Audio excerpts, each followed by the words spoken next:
여러분 반갑습니다. 주님의 이름으로 평안을 드려 문안합니다.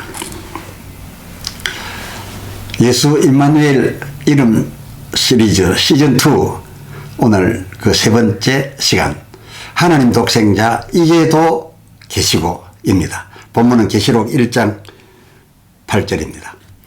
주 하나님이 가라사대 나는 알파와 오메가라 이제도 있고 전에도 있었고 장차 올 자요 전능한 자라 하시더라.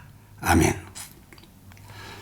앞선 두 편은 전에도 있었고 그 기간 내에 일로서 계시록 1장 9절 하반절 밤모라 하는 섬에 요한이 오기 전 그 상반절 저의 형제들 곧 제자들과 함께 하던 때의 예수에 관한 실록으로 예수님 십자가 위 운명하시며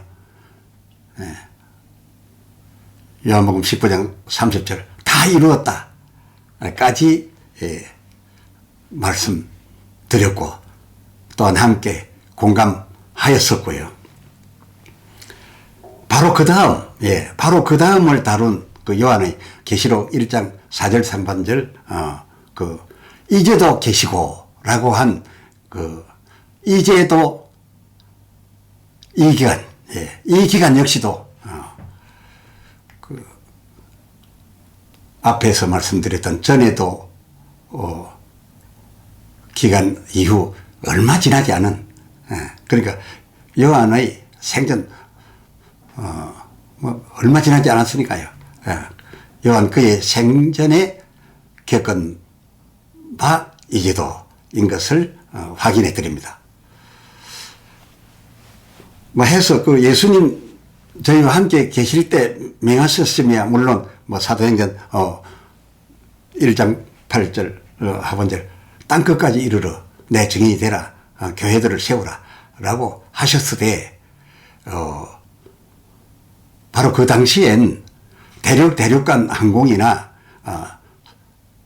선편이 없었던 그런 터였던지라 동료 제자들이 예루살렘에서 헤어져 주의 명을 따라 각 곳으로 흩어져 가기는 가서도 걸어 가면서 사역을 해야 했었기로 계시록 1장 그 4절 겨우 아시아 그것도 그 11절 예루살렘에서 그렇게 멀지 않은 에베소 스무나 버가모 사대 빌라델피아 라오디게아 그리고 두아디아 등 그 출발지에서부터 그리 멀지 않은 근동에 위치하고 있었던 교회 숫자도 불과 7교회가 개척된 그런 시기 그 시기를 이제도라 한 것이고 해서 그때는 서로 간 그 4절 상반절에 그 밤모섬에서 보고 들은 바를 편지를 통해서 편지를 보낸 것을 주고받던 그 동료들 사이에 편지를 주고받던 그 기간을 지금 이제도라고 하는 것입니다. 그러니까 이 교회들은 주께서 사도와 함께 하실 적에 그 사도행전 1장 4절 예루살렘을 지금 바로 떠나지 말고 내가 가라고 했지만은 지금은 당장 가지 말고 내게 들은 바 아버지의 약속하신 것을 기다려라. 5절 너희는 맨날이 못되어 성령의 세례를 받으리라. 그래 성령으로 기름 부음을 받을 것이라 라고 하셨으니 과연 예루살렘에 모였더니 몇 날이 지나지 않은 그 오순절에 사도행전 2장 1절 저희가 다 한 곳에 모였다가 그 3절에 불의 해같이 갈라져 저희 각 사람 머리 위에 임하심 그러니까 그 기름 부으심 그 세례를 받고 기름 부으심을 입고 그때부터 도보 수단으로 가까운 아시아에 일 수밖에 없는 그 근동에서 7교회가 세워진 일이다. 다시 그렇게 확인해 드립니다. 물론 오늘날로 말할 것 같으면 그때 이분들에 의해서 이 성령 이어받은 사자들에 의해서 이 성령이 전하여지고 계속 전하여서 지금은 온 세계의 교회들이 그때 일곱 교회와 같은 그런 주님의 교회들이 세워졌음인데요. 그 일곱 교회 때에도 그 일곱 중 하나 에베소 교회 같은 경우는 뭐 사도행전 19장 2절을 보니까 이 성령을 받고 그리고 가라고 했던 이 성령 세례에 대하여는 그런 성령이 있는가? 있음도 들음도 없다라고 하는 교회도 있었습니다. 그럼 무슨 세례를 받고서 이 교회에 세웠는가? 그 3절 보면은 요한과 예수님 제자들에 의한 물세례만 받았다라고 하는 뭐 교회도 있었습니다. 그때 당시에 에베소 교회 아닙니까? 그리고 또 주님께서 에베소 교회라고 해서 교회들 사이를 갈 때 에베소 교회 앞에는 문 앞에는 안 가셨습니까? 아닙니다. 그때도 이런 교회들이 있었음 같이 오늘날에도 예수님 뜻에 바람직하지는 않았죠. 이 세를 안 받은 교회 세워졌다, 했겠죠. 그래서 바울도 이 에베소 교회에서, 그래, 다시금 안수를 하니까, 다들이 성령을 받더라고 한 것을 보면은 좀 아쉬움은 있지만은, 그러나 어쨌건, 그때에도 일곱 중 한 교회가, 그저 물세례만으로서 세워진 그런 교회들이 있었음 같이, 오늘날에도, 이런 교파, 이런 교회들이 있는 것, 어찌 보면 자연스러운 일 아닌가, 그런 생각이 되어집니다. 어쨌건, 그때, 오늘날로 말하면 온 세계의 교회 시대가 된 바로 이제라고 표현된 계시록의 그 이제엔, 그 요한복음 16장 16절 조금 있으면 너희는 나를 보리라 하시던 대로 몇 날이 못 돼요. 요한복음 14장 16절 또 다른 왜 다릅니까? 전에도의 예수 이름 사역을 위한 사람과 똑같은 몸이 되고 종의 형체로 오셔서 고난 받으시고 십자가에 죽기까지 할 수 있는 그런 소재를 가지고 오시는 것이 아니라 이제는 또 다른 형태의 보혜사로 그 같은 주께서 말입니다. 보혜사로 다시 말씀하시던 대로 오신 주님께서 우리 교회들 사이를 거니시는 것을 보았다는 거 아닙니까? 그때 일곱 교회나 오늘날로 치면 더 많아진 교회들 다르다 할 수 없죠. 그래서 그 거니시는 것을 보았으니까 지금도 거니신다는 것이죠. 이걸 믿게 하기 위하여 사도 요한들 내 본 것을 그대로 기록하여 세상 끝날까지 믿게 하라 한 것이니까요. 그런데 이 사도 요한이 본 바 그 이제도의 그는 저희들이 얼마 전 3년간 전에도 그 예수 이름 수행 중의 예수님 예수 이름을 수행할 수 있는 소재의 요건을 갖추어 가지고 오신 예수님 모습과는 그 용모와 분위기가 다르셔도 너무 다르셨다라는 것을 정확하게 증거하면서 그 모습을 낱낱이 기록해서 우리에게 전하고 있습니다. 저의 말에 의하면 그 이제도에 오신 또 다른 보혜사로 오신 그 주님은 그 눈으로 보게 해 주셔서 뵙게 되었는데 뵙고서야 도무지 그 전에도에 칭호하시던 예수 이름을 역할하실 예수님의 분위기와 요건이 전혀 없기 때문에 이제도의 이 주님을 뵈면서 예수님이라고 호칭하여 드릴 수가 없다는 겁니다. 예수님이라 하여도 될 만한 그런 분이 완전 아니셨던 것입니다. 이를테면 완전히 전에도와는 다르게 그 계시록 1장 13절 촛대 사이에, 그 7교회들 사이에 발에 끌리는 옷을 입고 가슴에는 금띠, 그리고 14절 그 머리와 털에 희기는 양털 같고, 모양도 풍채도 없던, 아무도 그를 귀 보지 않던 전에도 와는 완전 딴판입니다. 양털 같고 눈 같으며 그의 눈은 또 너무나 다른 불꽃 같으신 불꽃을 내놓으시는 그런 분으로 지금 또 다르게 와 계셔서 도무지 예수 이름 할 예수님이라고 부를 수가 없었기로 해서 각 교회 형제들에게 편지할 때마다 마땅히 같이 모시던 예수님이시니까 예수님이라 일컬어야 됨에도 불구하고 그렇게 하지 못하고 하나님 같은 인자 같은 하나님, 주 하나님 이렇게 소개하지 뭡니까? 그 모습 그대로 전에도에 다 함께 따랐던 그 예수님을 두고 그 형제들에게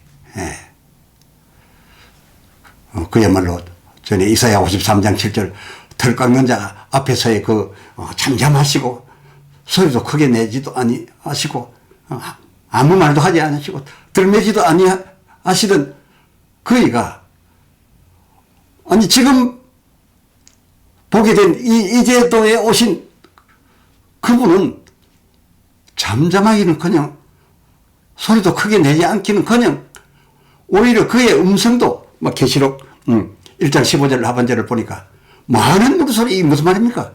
대폭포 나이아가라 폭포 쏟아지는 그 소리, 아이고 옆에 가서 들으면 막 가슴이 떨립니다.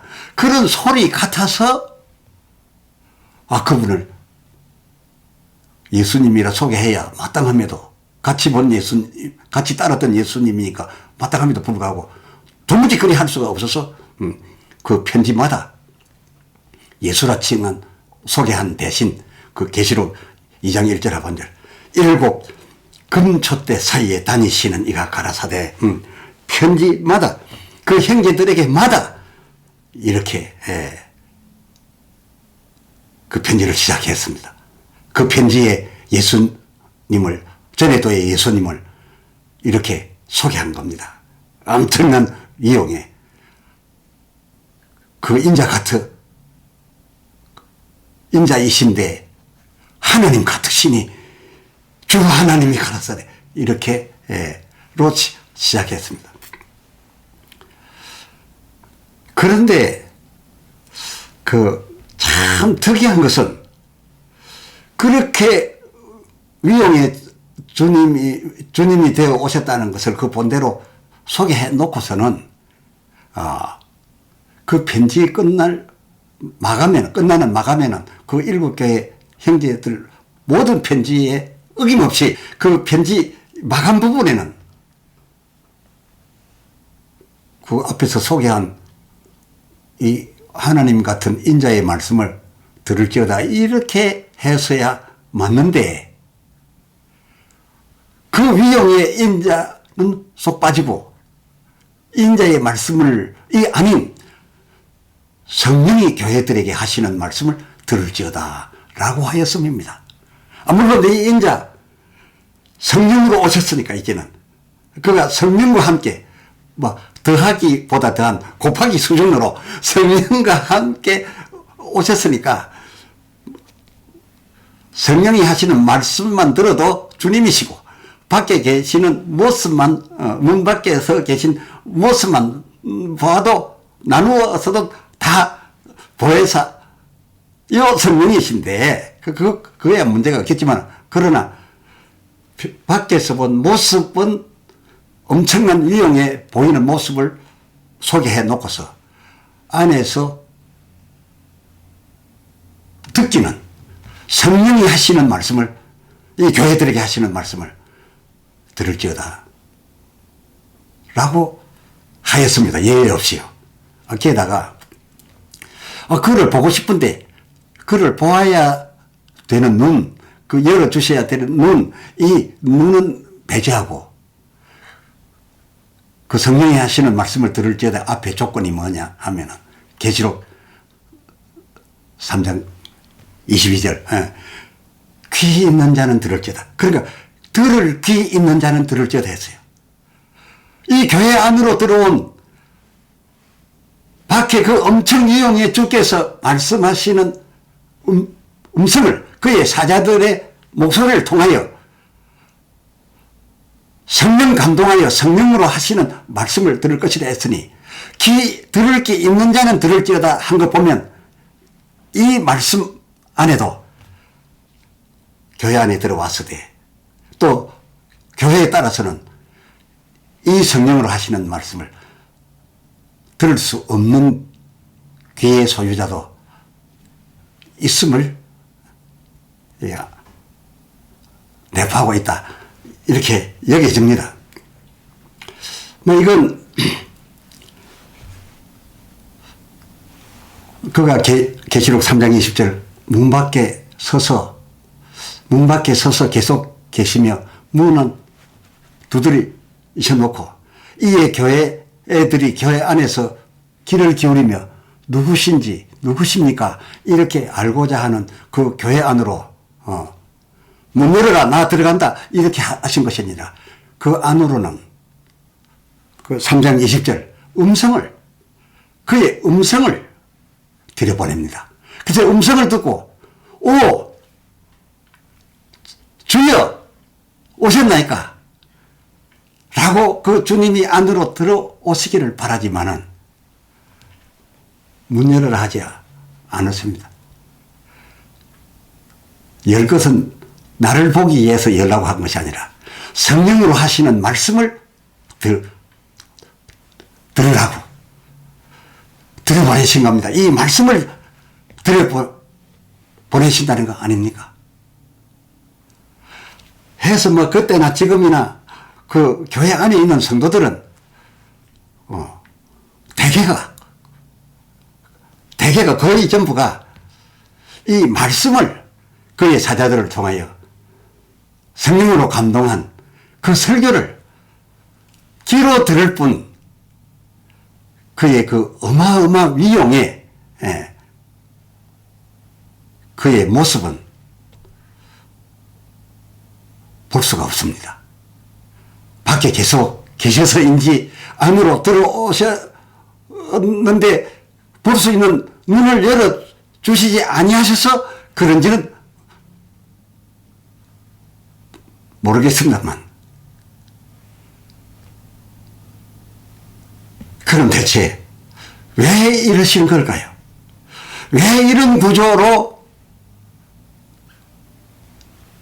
이 제도가 펼쳐져야 하는 걸까요? 이어지는 끝편에서 왜 주께서 그러면 교회 문 밖에 계속 서 계셔야 하시는지 그러시면서 왜 그 교회 안으로는 그의 사자들의 목소리를 통하여 주의 성령으로 하시는 말씀 그 말씀을 들을 귀 있는 자로 하여금만 듣게 하고 계시는 것인지요. 이 놀라운 은혜, 이 엄청난 교회들을 보혜하심, 장차 다시 올 때까지 또 다른 보혜사 되어 우리를 완전하게 지켜주시고 성령이 말씀하는 진리로 자유케 해주시는 이 제도의 기간, 그러니까 전에 또 장차 오실 인자의 날 그 사이에 쭉 베푸시는 이 기간에 이 큰 주의 사랑을